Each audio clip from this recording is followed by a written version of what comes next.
Hi, everyone. Welcome to one of our last academic success webinar series of this semester.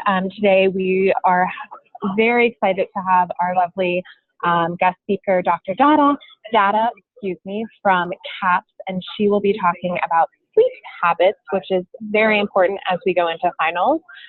Just a few housekeeping items before we get started. You can always follow us on Facebook at ARC Georgetown and on Instagram at ARC_Georgetown. You can also find out all our old webinars from the past couple of semesters on our website, which is at academicsupport.georgetown.edu. There you can also find lots of downloadable academic resources, drop-in foreign language tutoring, campus resources, and our ARC newsletters. And as I mentioned, we have one more webinar coming up next week on Wednesday, December 5th. It will be our annual final exams webinar. So as you are moving into study days, thinking about kind of planning out study sessions for finals, papers, feel free to join us. We'll be tackling study schedules, giving some tips for last minute cramming, although that's not something we endorse. But if you have questions before them, please feel free to email them to us at arc@georgetown.edu. If not, we will see everyone on Wednesday, December 5th at 1 p.m. for our final academic success webinar of the semester. With that being said, again, we are so happy to have Dr. Dada with us today, and she is going to be talking about sleep habits. So I will throw it over to you. Thank you. Hi, everyone. I'm happy to join you all today. Like Ashley mentioned, my name is Dr. Pooja Dada, and I'm a postdoctoral fellow at Georgetown University at their Counseling and Psychiatric Services Clinic, so their CAPS clinic. You'll probably hear me use that term a few times when I refer to us as CAPS. So I'm happy to join you all today in presenting the Sleep Habits webinar for the Academic Resource Center Academic Success Series. And today I'm going to be covering common sleep habits of college students, undergrad, grad, med, law, whatever school you're in. These are common sleep habits that we see throughout. And I'm going to be identifying good and poor hygiene and talking about how to make a change, as well as suggestions for new practices and some resources available to you. Now, this isn't a totally comprehensive sleep and treatment of insomnia or any other sleep issues that you might be having, but it is a start to talking about just kind of common daily healthy practices with sleep. And I'll touch on some more severe things later. But first, before we even start talking about changing sleep, let's take a step back and let's look at where you are in terms of your habits. And I'm sure one of these memes probably hits pretty close to home, especially at this time of year with the home stretch of classes ending and then finals coming up. And I like the assortment of memes that I chose actually pretty much capture our expectations of all-nighters, such as look at all the sleep I'm not going to get, or even temptations that we fall into, such as internet, please let me sleep, I like sleep. If anyone's tuning in or when you're watching this later, I'm sure many of us have fallen into like Instagram holes, or even just when you're clicking on news articles after news articles. It's just, there are a lot of temptations out there and a lot of things that affect our sleep. So, as a mock quiz, before we get started into the meat of this webinar, I'd like you to take a minute or two now to answer some of the following questions I'm going to present to you. This can be done in your head, or if you have pen and paper handy, you can go ahead and jot down just a quick few words at the side of your sheet or something and answer these questions about your current practices. Not what you hope or not what you wish you had, but your current practices. All right, so first, are you on a screen or working up until the moment you sleep on most nights? How many hours a night on average do you sleep? You can use the past week as an example. For example, if you're averaging 4 or 5 hours a night, or 3 or 4 hours, or 6 or 7 hours, or 8 hours, I want you to write that down. Do you nap? In terms of caffeine or nicotine, do you usually have some coffee in the evening, or do you smoke right before you go to sleep? Do you drink alcohol right before you go to sleep within those 4 to 6 hours of trying to go to bed? And do you study or work in bed? Is your bed also a desk? Is it also the place where you watch TV or you binge Netflix or anything else besides study anything else besides sleep? Are those the things that you're doing in bed?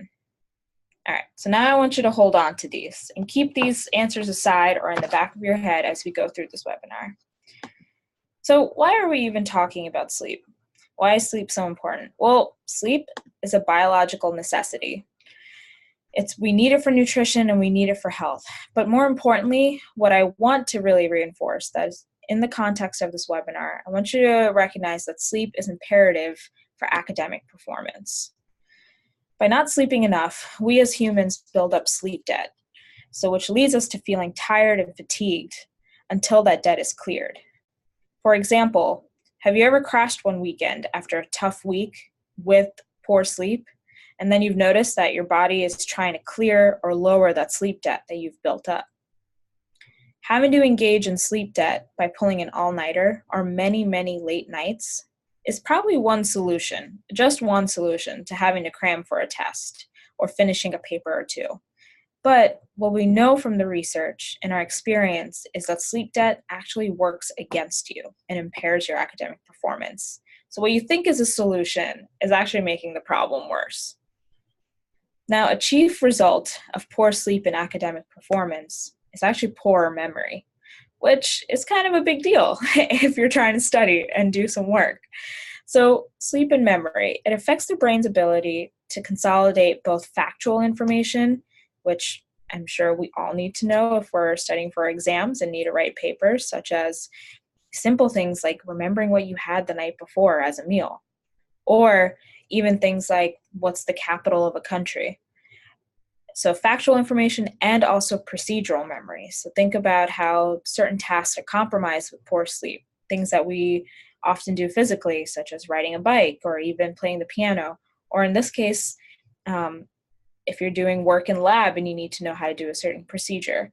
So research suggests that the most critical period of sleep for memory consolidation is sleep following a lesson. So following when you've tried to learn information, that is the most critical period.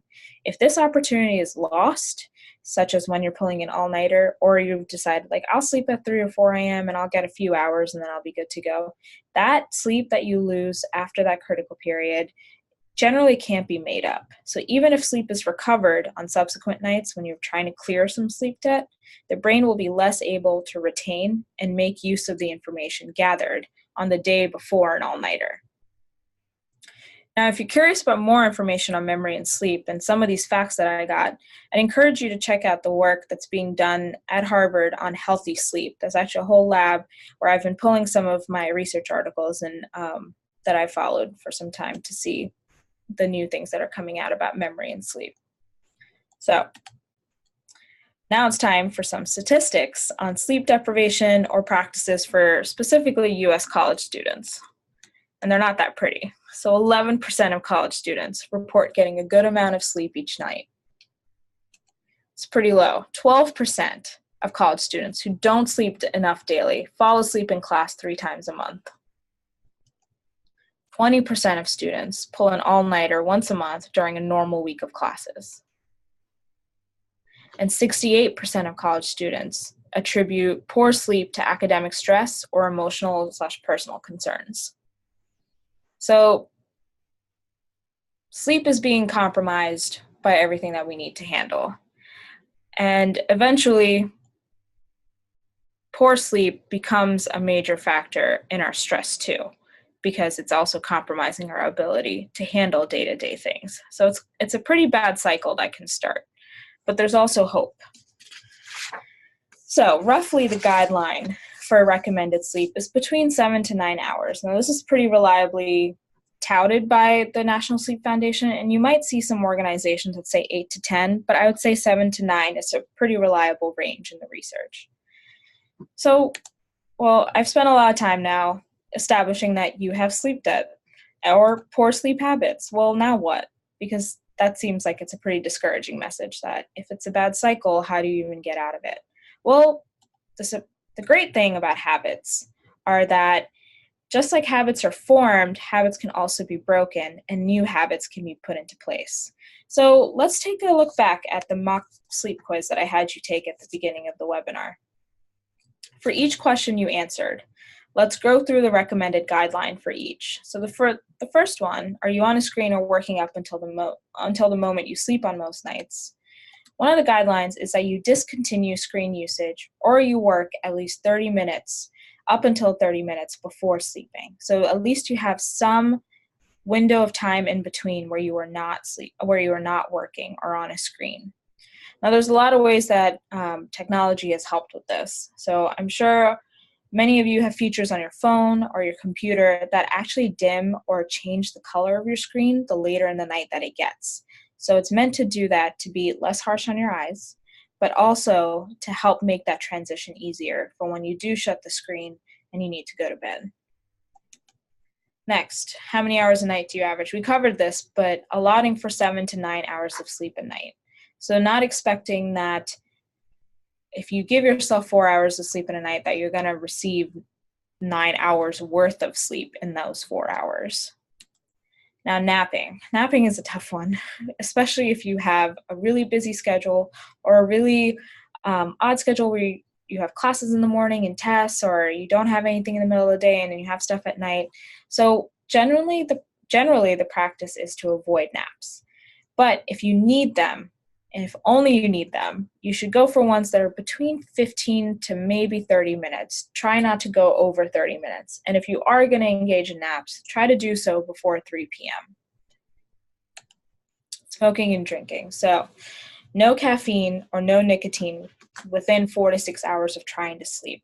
This could mean setting a time limit for yourself, such as I'm not going to have coffee or soda after 4 p.m. on this day, or on most days. That's going to be my cutoff. So it could even mean just setting a time limit for yourself. Same with alcohol. No alcohol within 4 to 6 hours of trying to sleep. Now, am I saying that you cannot drink at all? No, what I'm saying is if sleep is an issue, you want to consider putting these changes into place. So if you find that, yes, maybe I have been drinking right before sleeping, well, then maybe you want to consider cutting that off and then imposing a time limit like we talked about with smoking or drinking. Now, studying or working in bed or using your bed as a desk.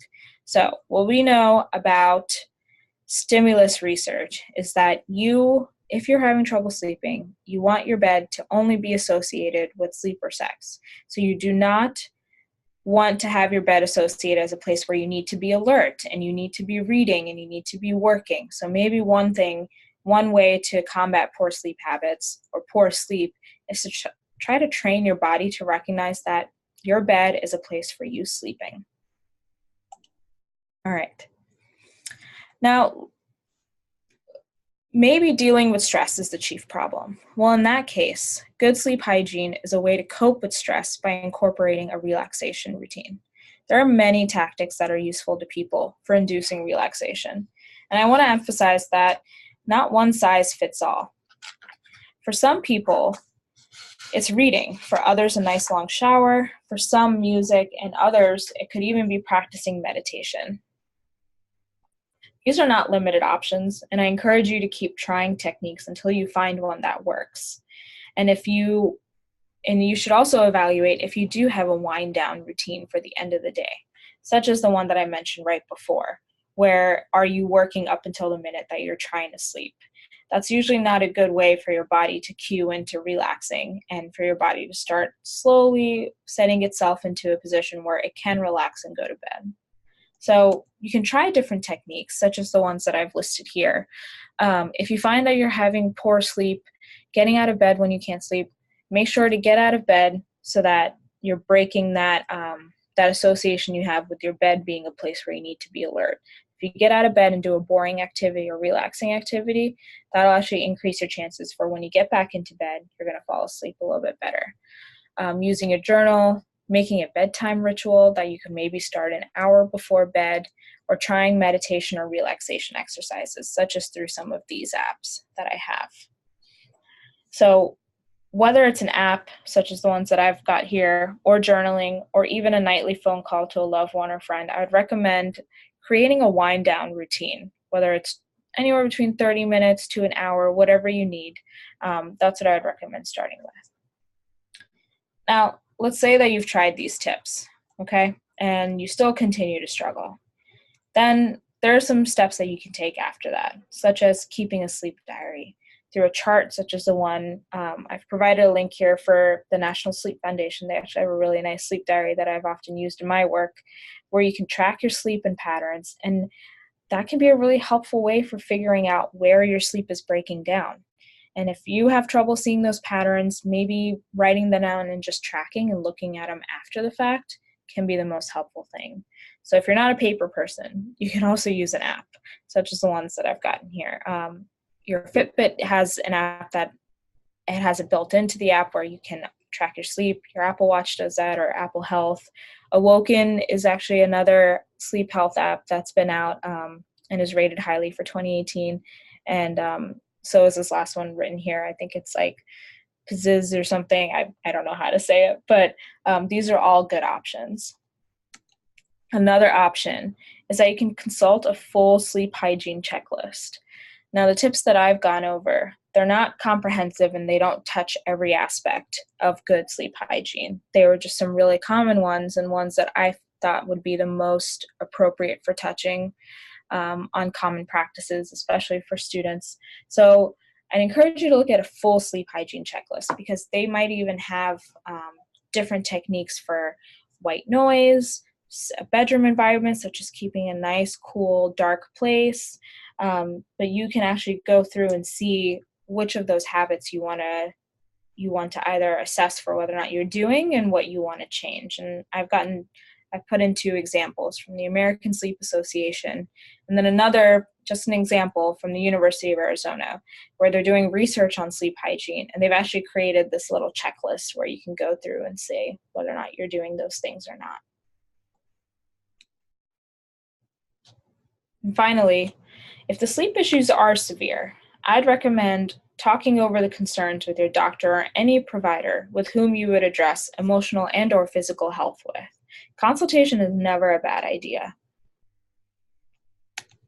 Now, if I can leave you with one piece of advice for changing sleep habits, it's that I recommend starting small and being kind to yourself.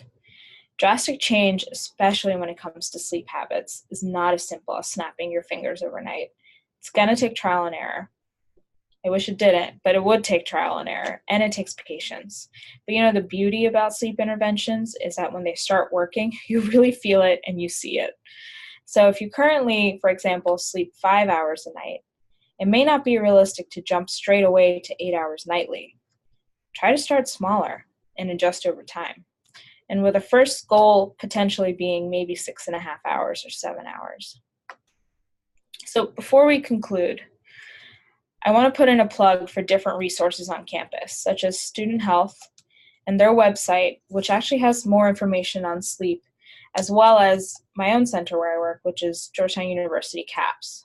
So sleep and stress management is one of the many concerns we work with for students here, and I encourage you to seek consultation, as I mentioned before, especially if the tips and changes you're attempting aren't working and you would like a second opinion or even a first opinion on how to go about this. Now, last but not least, I'm going to take this opportunity to advertise for us, but I'm going to present here just some quick information about our CAPS clinic, who we are, including what we do, and just to give you a snapshot of the fact that at CAPS, we try to incorporate Georgetown University's message of Cura Personalis, that we attend to the whole person and we try to pay attention to all the needs of a student. So even if you find that, the thing that I really want to focus on is stress. Stress means that we would be looking at all factors of your life that could be affecting and making the stress worse, including sleep. So that might not be something that you may have considered. You could even come talk to CAPS about or consult with somebody about, but sleep is a big issue that you are absolutely welcome to come and talk to us about. And then on this slide, I just have some information about where we are and where and when you can find us, including some of our walk-in hours and our position where we are behind Epicurean. All right, and now, last but not least, I'm going to take this opportunity to advertise an upcoming drop-in workshop I'm leading on 3 separate days that I think really ties into the sleep habits that I've been talking about. So at this workshop, we're going to cover practicing 1 relaxation technique, create a plan to start studying and breaking down tasks, and a plan for self-care, including sleep. So no RSVP is required, and you just show up to one of these days that I have here. And if you have any questions, please feel free to email me or contact me after this webinar. I put together this workshop that actually pairs really well with the ARC's upcoming webinar series on final exams, and this workshop's title, Surviving Finals. But I also hope that this webinar itself can help lend itself to giving you some tips on how to get better sleep and to put in effect a good habit after tuning in. So thank you for listening and allowing me to present on this topic. Thank you so much, Dr. Data. We appreciate this valuable information, especially as students are heading out into finals. And I would just echo again, if you are struggling with sleep or just a lot of other things that come with being a student, please reach out to CAPS and use those resources on campus. Please reach out to the ARC if you want to go over final study skill strategies, or go to Student Health. So there's wonderful resources on campus, and make sure that you're using them and reaching out. Either one of us can help point you in the right direction. And last but not least, if you have feedback for us or would like to request another webinar topic, you can use our feedback survey, and that can be found at https://tinyurl.com/ARC webinar feedback form. And we hope to see you all next Wednesday, December 5th at 1 p.m. for our last academic success webinar series on finals. Thank you so much.